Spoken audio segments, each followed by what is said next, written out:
Hello বন্ধুরা, আমরা চলে এসেছি কোণার্ক সান টেম্পলে, যেটা পুরীর থেকে প্রায় 35 কিলোমিটার দূরে অবস্থিত। এই মন্দিরটি 1300 শতাব্দীতে সূর্যদেবের রথের আদলে তৈরি করা হয়। আর এই মন্দিরে রয়েছে 24টা চাকা, যা সময় নির্ধারণ করতে ব্যবহৃত হয়। প্রতিটা চাকায় রয়েছে 8টা করে দণ্ড। এই দণ্ড পুরো দিনটাকে 8টা প্রহরে বিভক্ত করে, অর্থাৎ দুটো দণ্ডের মধ্যবর্তী সময় হলো 3 ঘন্টা।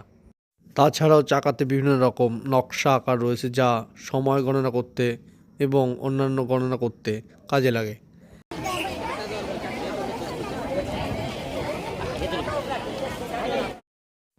এবার এই আয়রন বিমগুলোর কথা বলি।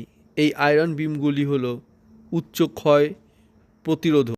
দেখা গেছে যে এই আয়রন বিমগুলোর ক্ষয় প্রতিরোধ করার ক্ষমতা বর্তমানে সমসাময়িক স্টিলের ক্ষয়রোধ প্রতিরোধ করার ক্ষমতার থেকেও বেশি।